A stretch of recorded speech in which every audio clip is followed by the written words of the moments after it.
Hi, everyone. I'm Ashley McManus, Senior Director of Global Marketing at SmartEye. Welcome to the Human Centric AI podcast, where each episode we interview thought leaders doing cutting edge work in the AI space. A little bit about us. For over 20 years, SmartEye has developed AI in the form of eye tracking technology that understands, supports, and predicts a person's intentions and actions. By carefully studying eye, facial, and head movement, our technology can draw conclusions about a person's awareness and mental state. Our eye tracking technology is providing new insights for research within aerospace, aviation, neuroscience, and more. Today's episode features guest Dr. Tara Akavan, Global Innovation and Ecosystems Director at Forvia. Dr. Akavan is an award-winning technology entrepreneur with over 15 years of experience in leadership and product strategy. She is the founder, president, and CEO of Forvia, a groundbreaking company in the field of perceptual display image processing for both consumer and automotive markets. Forvia was acquired by Forvia in 2020, where Tara now serves as the Global Innovation and Ecosystems Director, overseeing startups internally and externally, as well as leading the central innovation team. She holds a PhD in image processing and computer vision and actively contributes to industry committees such as CIE and SID.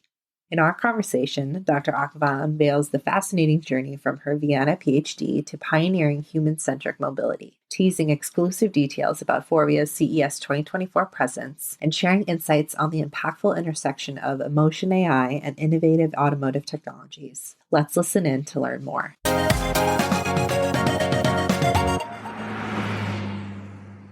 Okay. Hi, everyone. Thanks for tuning in. With me today, I have Dr. Tara Akavan, Global Innovation and Ecosystems Director at Forvia. Tara, thank you so much for making the time to speak with me today. Thank you very much for having me, Ashley. Looking forward to an amazing chat. Yes, definitely. Okay, so tell us more about your background, particularly your PhD research in Vienna and how it led to founding your own company. Absolutely.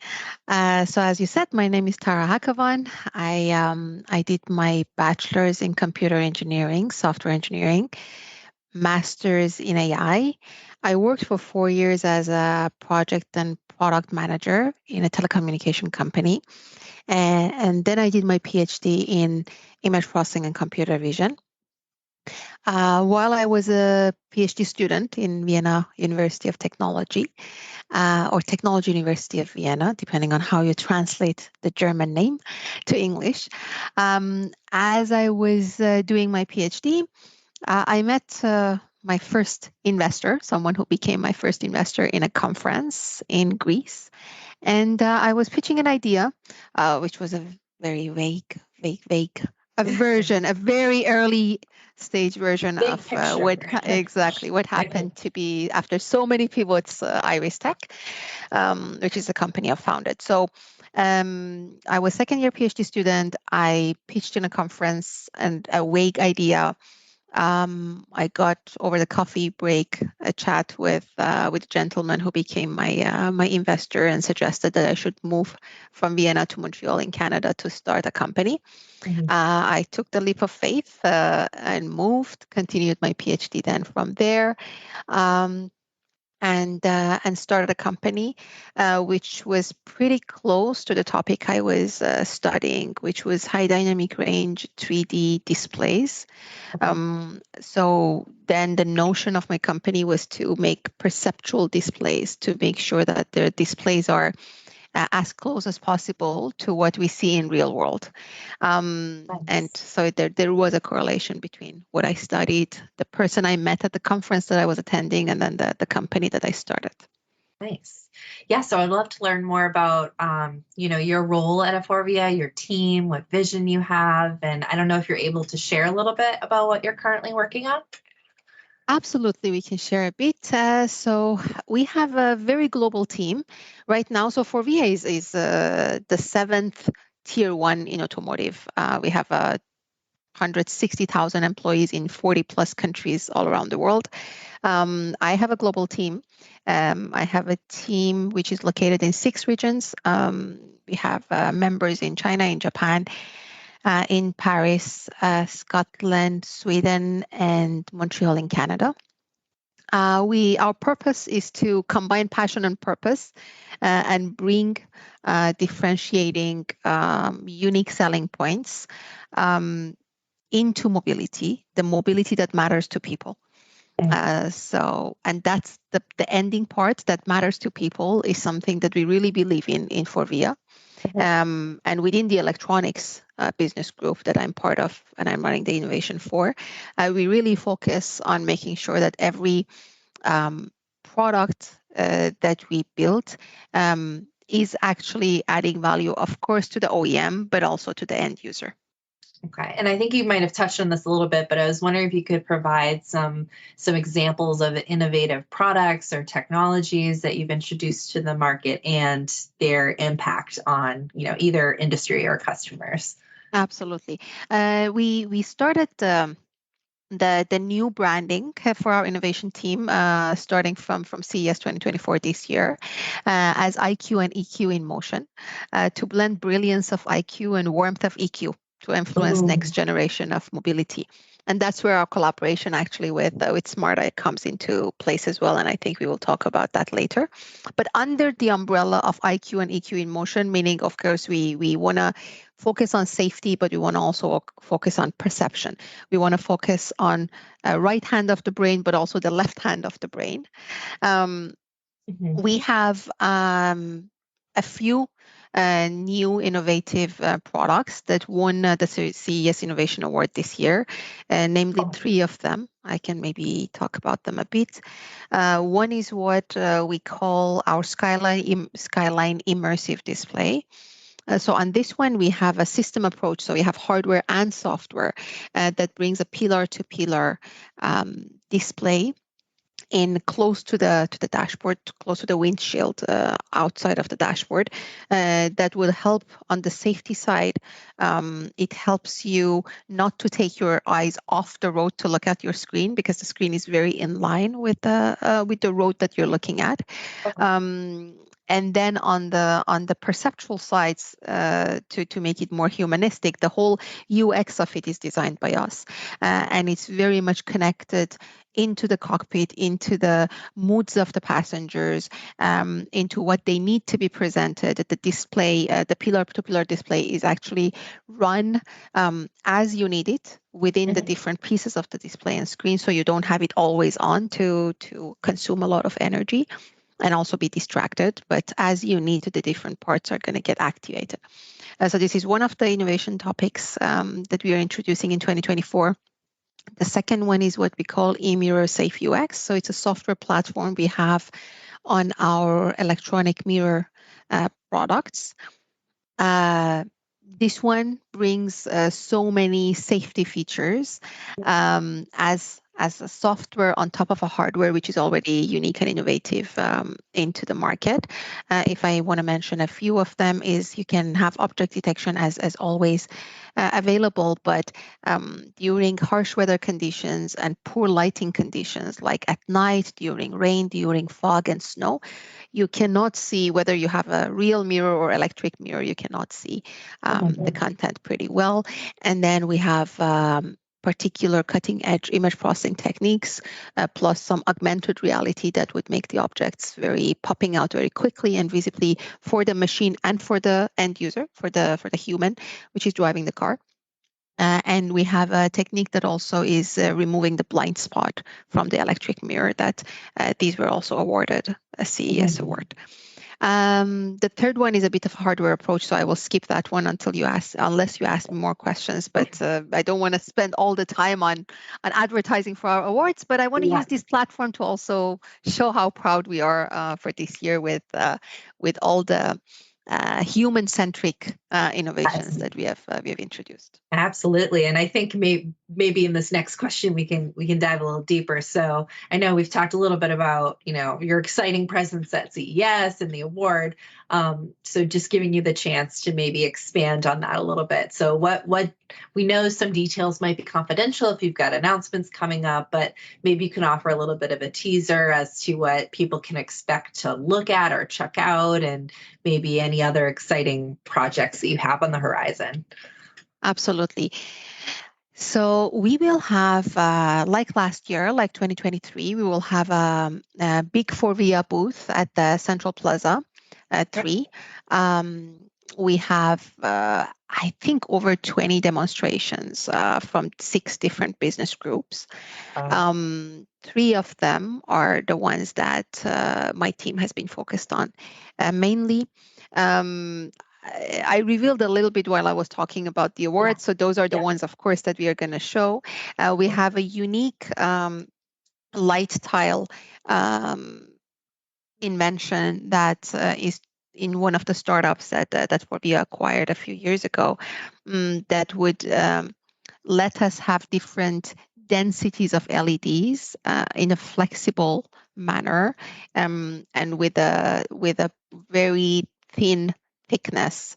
That we will also showcase that one. It has a lot of use cases for internal and external lighting in the car. So we'll have a very exciting, very interesting user experience that we are providing for our users this year. It's less of a showcasing of the technologies, but it's more of a showcasing of the experience of the end user this year, with the focus, as I said, on IQ and EQ in motion. So Yeah. we believe that, of course, the safety is key in the car, but we also need to go one step further, which is making everything as fun, as smart, and as connected to the end user, as we call it, perceptual.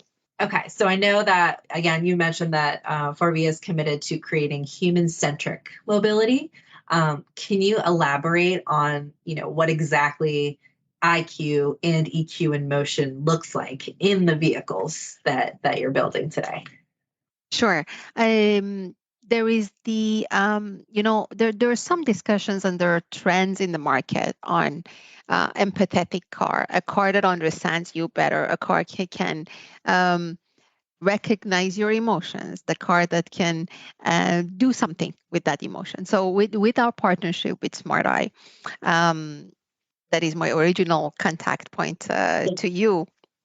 We partnered, of course, on multiple different products. We have been in production together on.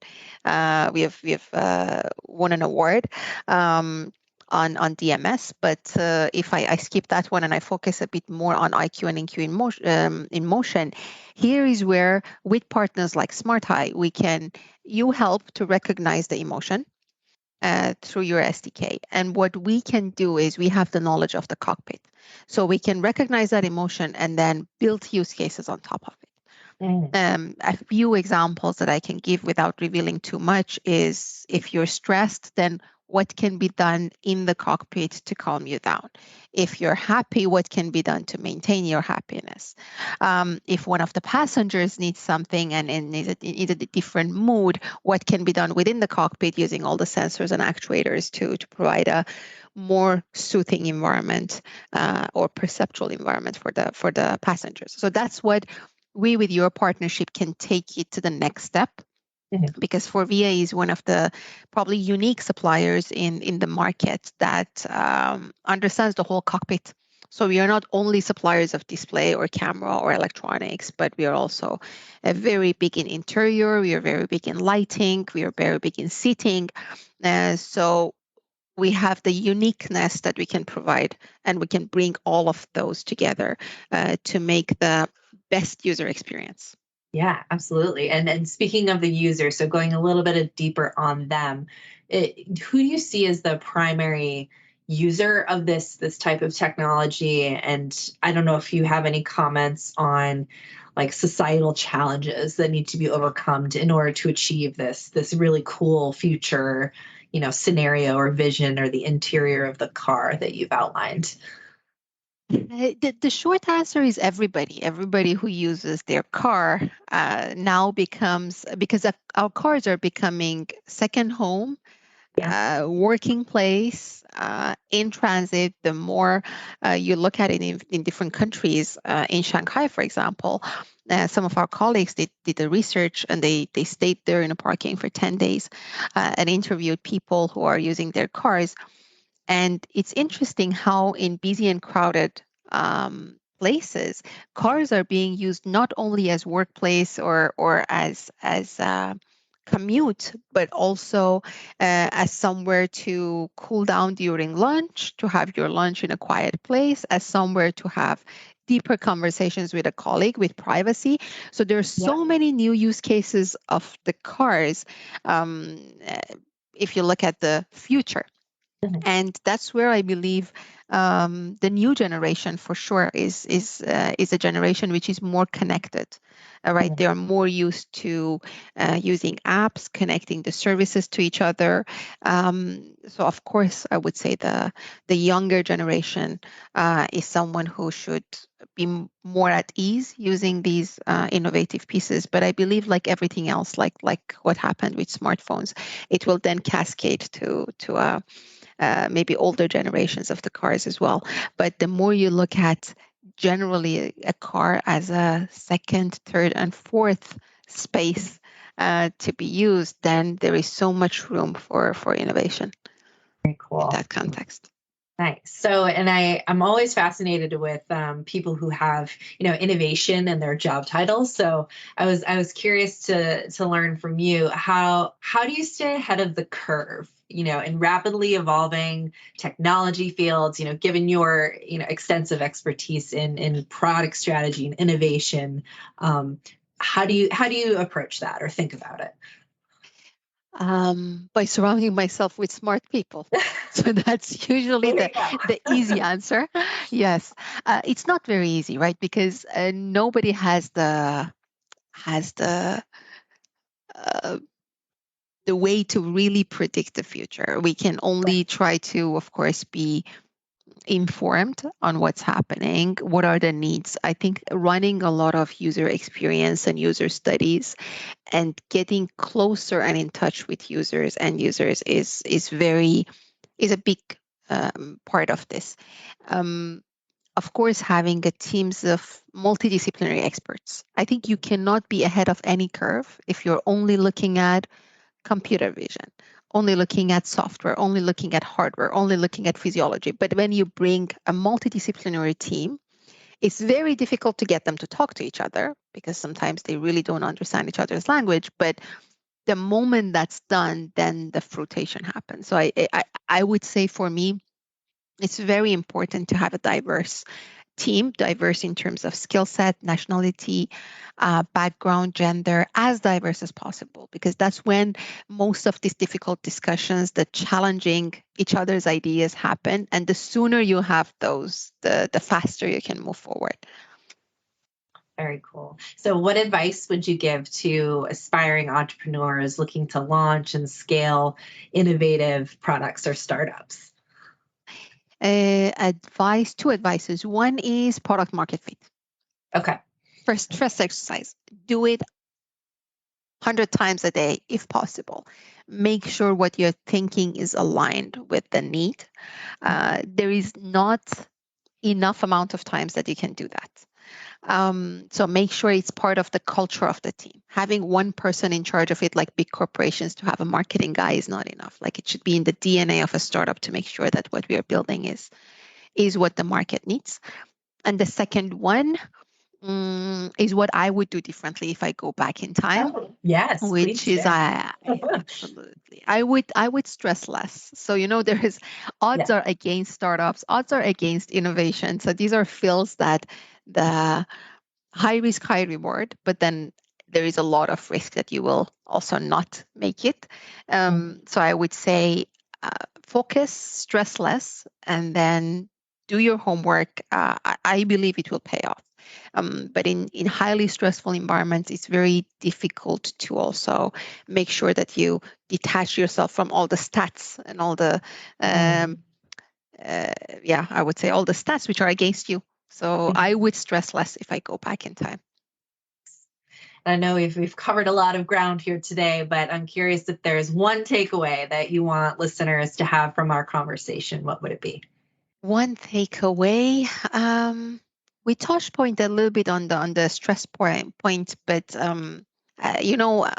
again, this is maybe another one that I would like to add, and it's not something we talked Sure. about so far. Mhm. But I used to um, doubt my gut feel. Okay. The gut feeling, I used to doubt it because, it's just a feeling. And I'm a very rational person and I have a PhD. I need to rationalize and my logic needs to get to a point. It took me some time to realize my gut feel is my trained system.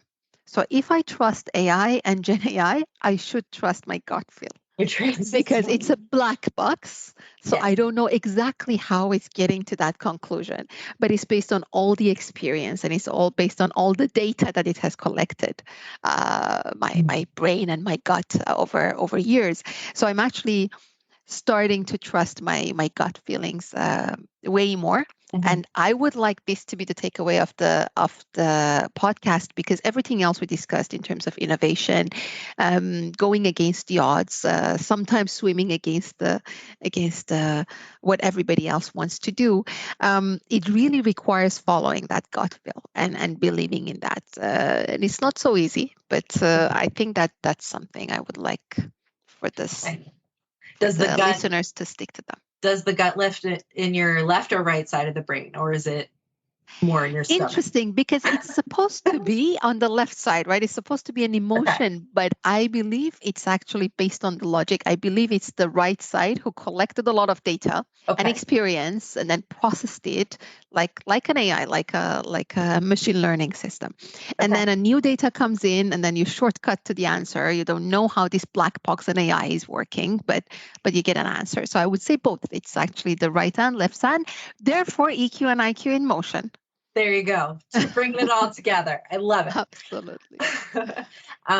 So one fun question that we like to ask all of our automotive guests, if your car could do one thing in the future to make your life a little bit easier, what would it be?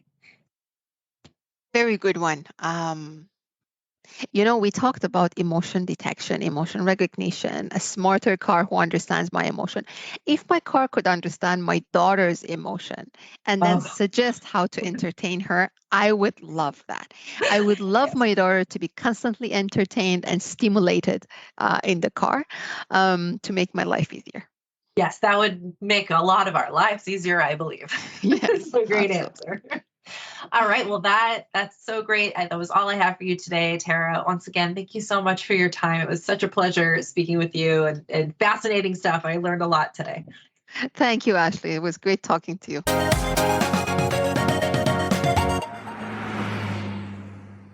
It was such a pleasure speaking with Tara. I found her super engaging and really love the behind the scenes look at the pioneering technology that is driving the future of in-vehicle experiences. I also encourage you to check out our TED Talk that was linked in the show notes, as well as look out for some of the exciting news Forvia just announced this week at CES 2024. I hope you enjoyed today's episode. Don't forget to subscribe to our Human-Centric AI podcast on iTunes, Amazon Music, Spotify, or wherever you get your podcasts for new episodes. We are also on social media, so please reach out to us on Twitter, Facebook, LinkedIn, and Instagram to share any feedback you have on the show. And don't forget to rate us and comment with your feedback to help make the podcast more discoverable for others. Until next time, thanks for listening.